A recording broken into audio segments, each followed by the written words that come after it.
Hello, this is Bailey, and welcome back to Let's Play Destiny of an Emperor 2! Let's return to Chaisang Castle, now that we've got the wind scroll that we came for from Lady Himiko. Unfortunately, we do have to walk all the way back through this dungeon again, though we could just skip past the treasures, of course, this time. Unfortunately, we can't simply use the Suo-D tactic to warp us to the original entrance of the dungeon. Now, since we briefly went to the overworld from the north entrance, Suo-D would take us to that entrance. Fortunately, there is a little bit of a shortcut we can take to get back, other than skipping the treasures.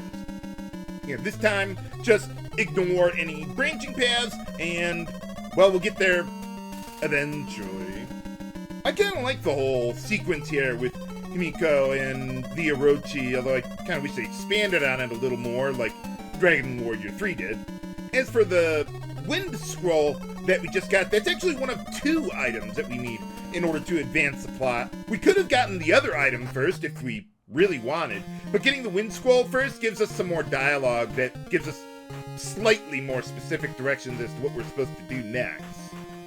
Yeah, this whole segment of the game is kind of vague as to what we're supposed to do, really.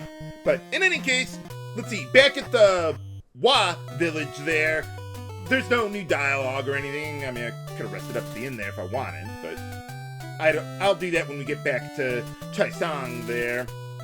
So the other objective that we have now is to reach Xiangyang Castle. And if you recall, that's beyond the debris southwest of the Boangpo Forest, which we couldn't get past before, so we need to find a way to do that. So let's see what people will tell us about that around here after we rest up first. Very nice. Okay, so there's a couple people that have a little more dialogue than we got the first time talking to them, starting with this guy. Oh, what about it? We have guns? Oh, okay. Oh, well, you're useless to me? It's right behind you! It isn't right behind you, is it?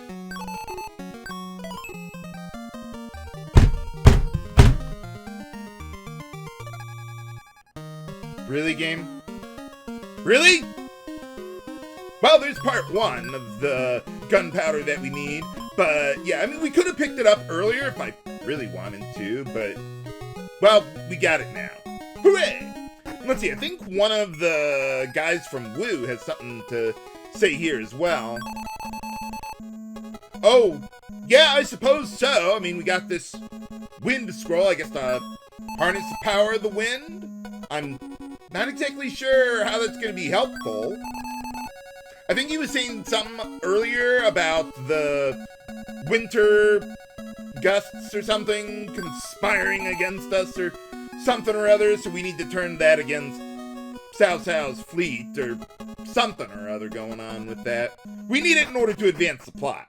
Now, if you recall, there was another guy who was saying that there's the saltpeter mine to the northeast. That's where we need to go next in order to make our gunpowder. So let's head on over there then.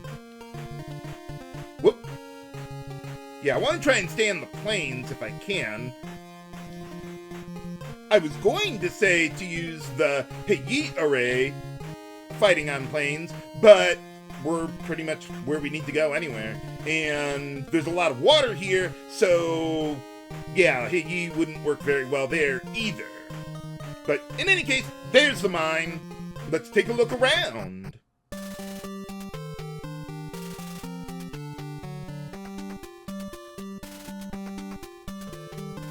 Man, the dungeon music here really gives me a Wily Fortress vibe.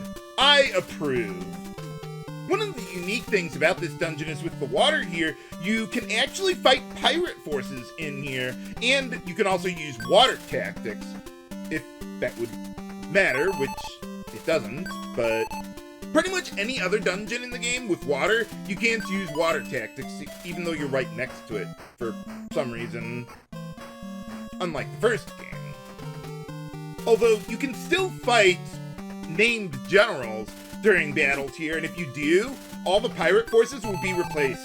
And for defeating those guys, we gain another level! Let's see, I'm probably going to want to put Guanping in the lead of the party now with his greater size army.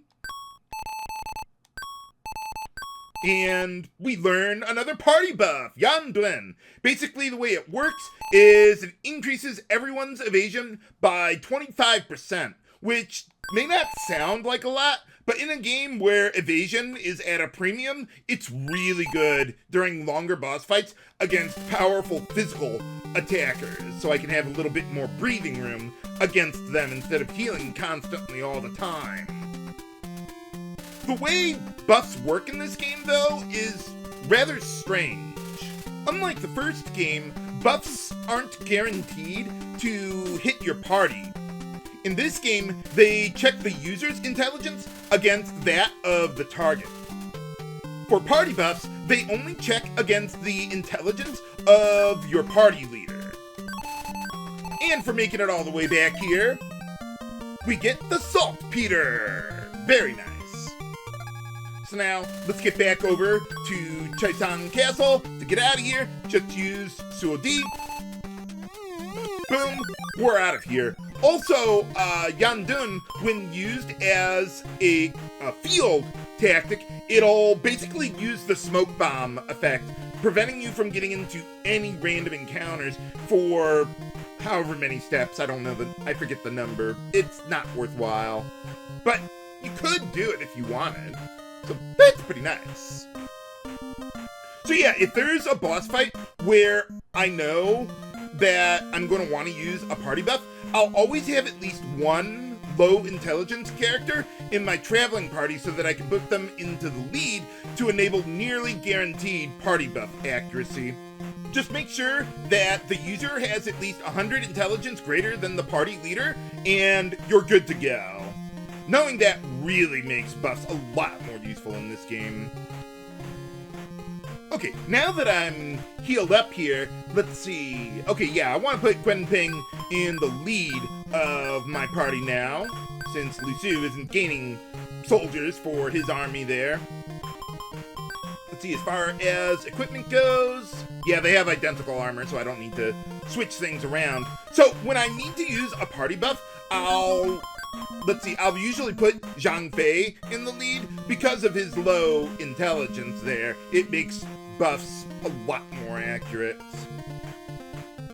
But alright, we made it back. Let's get that gunpowder. Got your saltpeter and the deadwood stuck up your ass. Let's get moving then. Well, I'm not fresh out. Yeah, they were just lying around for us to find. Hey, alright. Let's see, I don't think anyone in the palace says anything new. Amen. But alright, so now that we've got the gunpowder, we can head on back to Jingzhou. Just get back up to the ship, and we can go back. Oh yeah, another thing about using Yandun for avoiding random encounters, whenever you're automatically sailing around your ship like this, that'll count as to the number of steps that you can take before it wears off, like a fairy water or something. So you could just be sailing around, minding your own business, and then a text box will pop up right in the middle of everything. Yeah, kind of strange how they handle that. And kind of taking the long way around, but, well, whatever works. Get back to Xiangyang Castle. Now, let's actually rest up. It's cheaper than Chaisang there, at least. I mean, it's my own castle. It better be cheap. At least give me a discount or something. I don't think there's anyone in the palace, though, is there? I don't think anything, like, changes, yeah, their dialogue or anything like that here. But I think we're good to go. But can we defeat Saimao at Xiangyang Castle? Find out next time on Let's Play Destiny of an Emperor 2. This is Chi Bailey, signing off. Have a good day!